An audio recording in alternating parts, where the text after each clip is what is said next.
The video game industry is a mess right now, more particularly gaming journalism.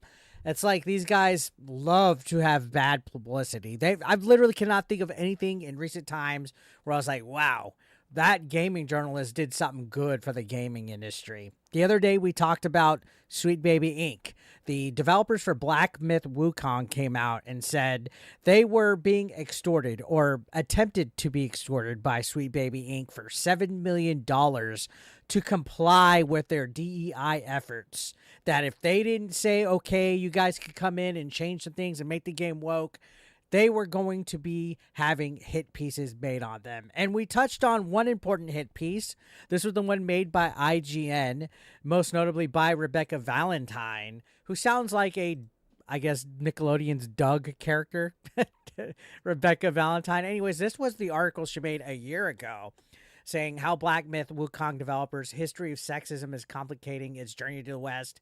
If you read this, this is chock full of political narrative, political commentary, wokeness, all the typical stuff you would expect from somebody like Rebecca Valentine, who's hand in hand buddies, chummy with Alyssa Mercante. She was actually on that couch segment where Alyssa Mercante challenged everybody to fight her physically, bitch. So she's basically like 110% behind everything that Alyssa Mercante is about, which is why we shouldn't give her the benefit of the doubt.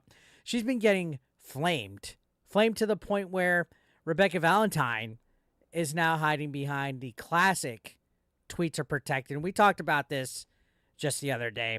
They wrote this hit piece calling the game sexist, flaming it, and we speculated that it's all part of this whole extortion scheme. It hasn't been 110% confirmed, but I mean, all the evidence, in my opinion, is there. SBI comes to you, says your game is politically correct, and that you need to make some changes to make it woke. You don't comply, they write articles about you, trashing your company, trashing your game, and essentially they try to cancel you. If she didn't have anything to hide, she would have said a statement and not gone protected. But look, where there's protected tweets, there's also damage controlling, and they actually made a statement about the original article that said the game was sexist. And here's the statement right here. We'll go ahead and show you guys right here. And we'll describe it just in a little bit because it is a bit wordy. But in this, they have no accountability for any of their actions. In fact, it almost feels like they're quadrupling down on their statements because coming up here in a minute, when we talk about it, we can see that they didn't talk about any of the mistakes that they made, which first and foremost, I don't know if you guys are aware, there was mistranslated text in this article. I'm going to show you guys a article from Geeks and Gamers that talks about it. IGN used mistranslated comments from the developer to make this article, and it in turn made game science look bad. The developers look bad when that wasn't the original statement, and they never corrected it. They never updated it. They never edited it. They never retracted it, and they made a statement about the original article, and they still didn't clarify that they had mistranslated text in there.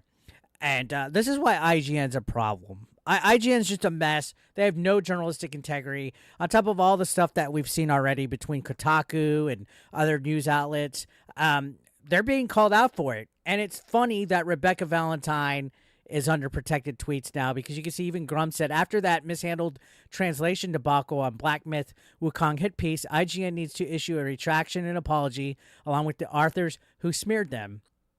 And he calls out Rebecca Valentine and Crapstacular, who's the person that translated the text.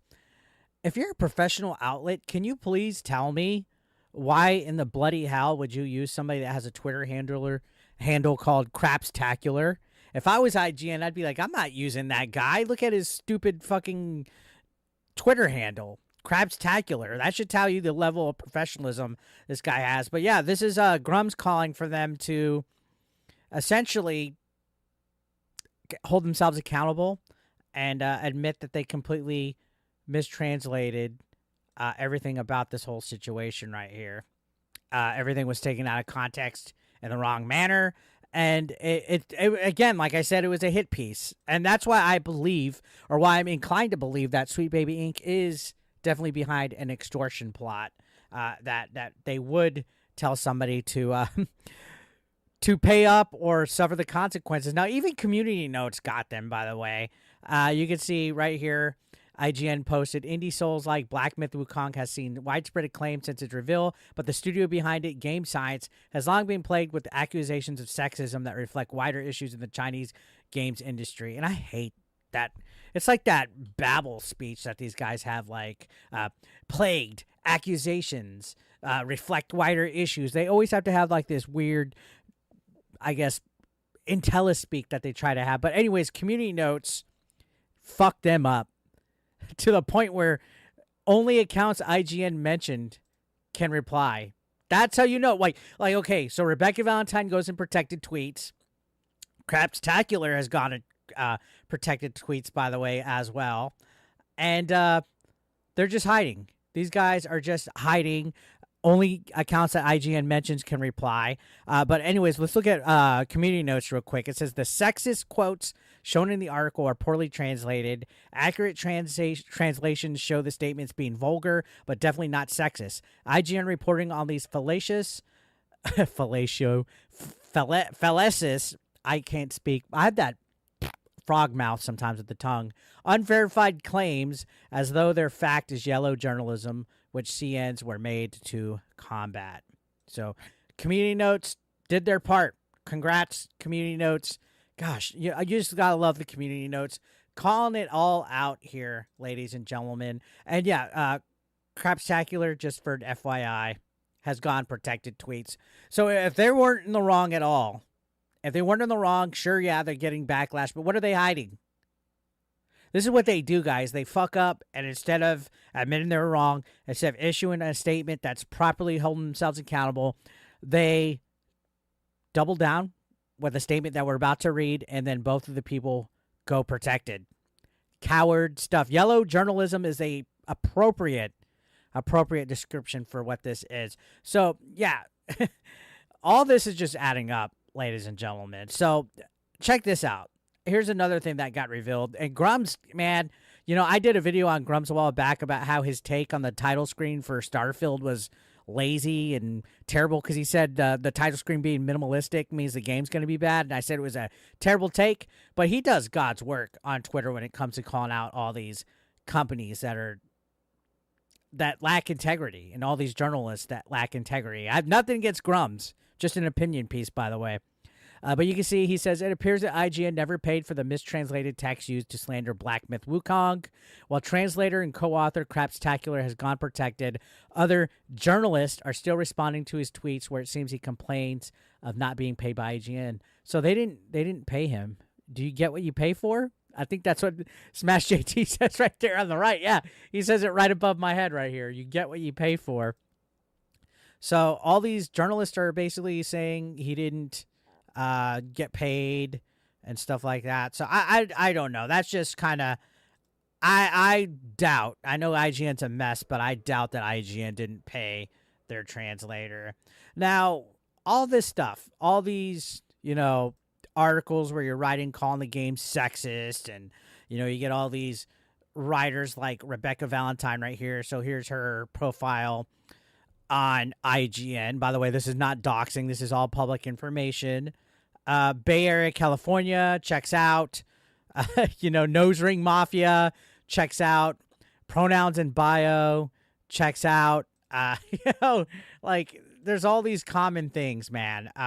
When you look at these journalists, it's like identifying identifiers that let you know they all think alike. They're all the same echo chamber. They're literally all brainless, mindless clones that will write hit pieces and conspire together in the little group chats. I know they say don't watch people's contents, but trust me, they are watching and seeing everything that people like myself, Smash JT, Hypnotic, Atreus, Melanie Mack, Stutter and Craig, you name it. They're watching and they're paying attention to everything. They are coping and seething because they have nothing at this point. They can only go protected tweets and double down with nonsense. They suck. They literally suck. Now, in this statement, that we're going to look at right here. They failed to address the mistranslated text. And then they basically go defensive. Like Grum summed it up right here, actually. So this is the statement that we're about to look at. They demand the developer address their false claims against them. They demand the developer she attacked to defend her personally for making these false claims, and they whine that there are no femme-coded characters in the game. So this is all from Rebecca Valentine, who, again, if you remember, is under protected tweets right now. So they put this statement out by Rebecca Valentine, and they said, last year we published a comprehensive report on IGN, detailing a number of sexist and inappropriate remarks made by multiple developers of Black Myth Wukong, including those in leadership roles at Game Science. As of the publication of this preview, Game Science has yet to provide any response or statement addressing our report or their past remarks. Now, real quick, I'm going to say this. Dark humor, locker room talk, sure, it might not be politically correct. It might not be the most professional thing, but I grew up in the 80s and 90s. I was in sports. I was in football. If you're not sexually harassing anybody, if you're just making funny comments and everybody in the office is cool about it, I don't see anything wrong with it. Is it professional? No. Does it make a whole company developer sexist? Does it ruin the integrity of a game? No. But here's what's so funny about this. These guys like Alyssa Mercante, Nick Calandra, Jessica Cogswell, Rebecca Valentine, they are quick to point out that games that have sexism and bigotry and racism in them are all because of certain ways that I guess the developers and the companies behind them talk and act. So if this is comments that the developers had, how come when it's Sweet Baby Inc. influencing games with their political agendas and narratives, how come it doesn't count then? How come it's only because you don't like these people that their influence makes the game something, but Sweet Baby Inc. can't influence a game in any negative way because you guys are pushing certain political narratives and stuff? Funny how that works. Just to point that out. I think that's really funny how that works. That Sweet Baby Inc. and all the weird wokiness that you guys are promoting has no negative effects at all. But God forbid a developer is different than you guys, because then they're sexist and all that stuff. So continuing on, you can see they say, like Mitchell, I had the opportunity to see Black Myth Wukong at Summer Game Fest. Though my appointment was admittedly a little strange, I was told as part of my invitation that Game Science would have a statement related to the reports of sexism. I arrived at the appointment and saw the game as planned, but when I asked for the promised statement, I was told by a PR representative, Game Science is focused on the demo during play days and will only answer questions related to gameplay. In my opinion, that is more than professional. If Rebecca was a journalist, she would understand that the PR representatives at game events like E3 and all that, those people don't work for the fucking company. I hope you know that. They might be representatives of PR and stuff, but they literally don't know anything about actual in-house shit. They're just there to look pretty, wear a t-shirt that has the game's logo on it, and give you a walkthrough of the game that you're doing. You should know that. I know that. And I've gone to events like E3 and stuff. Now, to not have a statement ready and stuff like that, like they were expecting, like, come on. You know what I mean? It's there for the demo. It's there on the fucking vendor floor. You got to have a better appointment set on the side for that to get stuff like that. It just doesn't add up to me. Now she says Mitchell's preview doesn't need my validation, but for what it's worth, I fully back everything he's written here. Black Myth Wukong looks like it'll be a great game. It's gorgeous with snappy combat, fantastic monster design, and some really interesting boss fights. It's also true that several of the people who are making it have made disparaging remarks about women and don't seem to be interested in either in retracting their past statements or in supporting the numerous women who are being harassed in online conversations about Black Myth Wukong, purely for expressing their discomfort with those statements.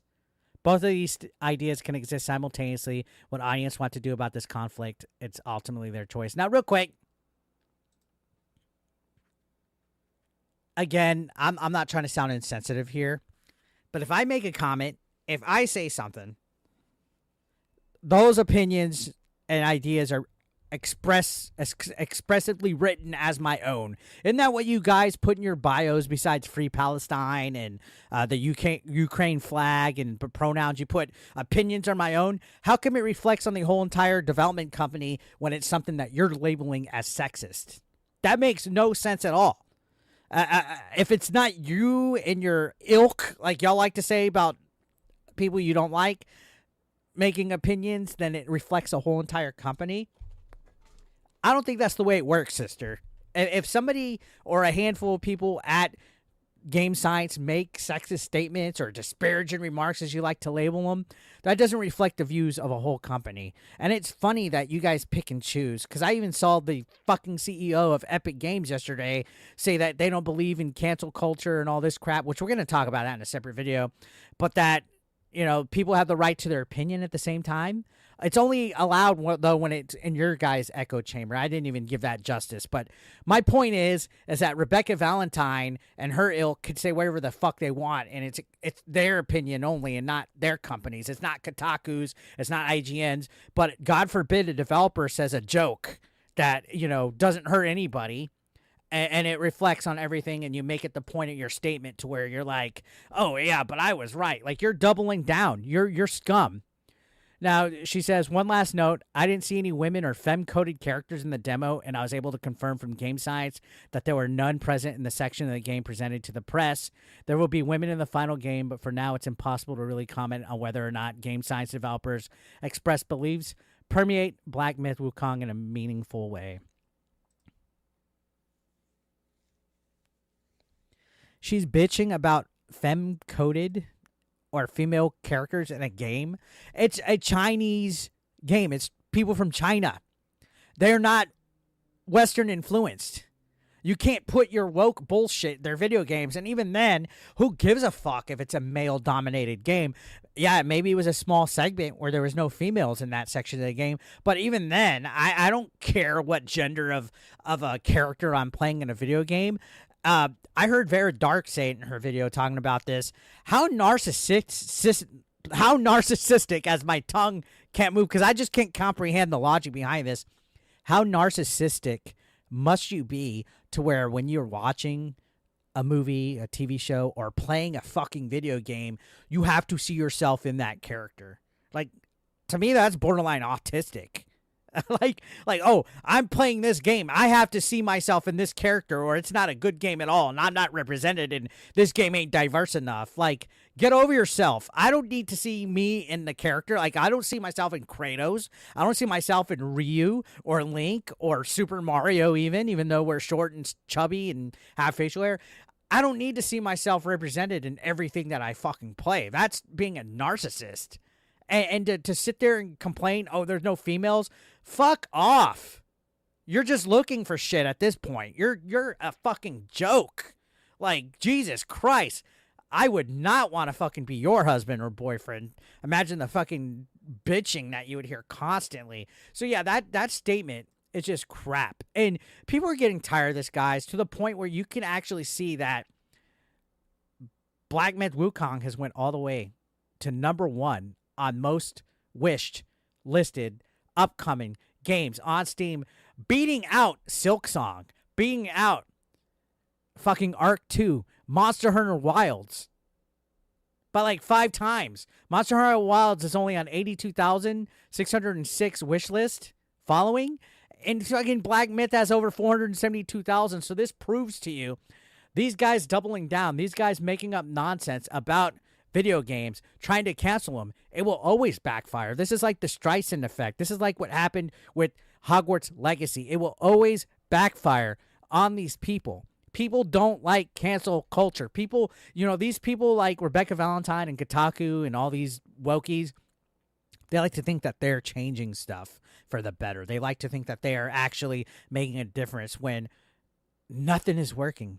You are not the majority. You don't speak for the casual gaming. You speak for this weird, invisible, modern audience that really doesn't fucking exist. And it's often, at times, a fucking failure. And it's funny when people go, oh, dude, there's no such thing as woke. Wanting diversity's not this and that. Diversity's fine on paper. And, you know, it's great and dandy for certain things, as long as we're not shoehorning and forcing in political narratives that are just canceling everybody else that has anything else to say. That's what I have an issue with. So good on Black Myth Wukong for hitting #1, but bad on IGN. IGN, you guys suck. You guys are the worst. You guys have no accountability for nothing. And, I love to see that these people are hiding and backfiring and blocking and tweeting, cope. They're literally tweeting cope. You see Nick Calandra, Alyssa Mercante daily. They're coping. And, I think we are making a difference. People like me, Smash, Hypnotic, Atreus, Melanie Mack, Quartering even, side scrollers, you name it. I think we're all making a difference. And there's a lot of other people too, Trent Report, Minimal Effort Gaming. Everybody's just doing their part talking about this. And you know what? You love to see all this backfiring on these people. So let me know your thoughts, guys. Subscribe if you're brand new. I'll see you on the next one.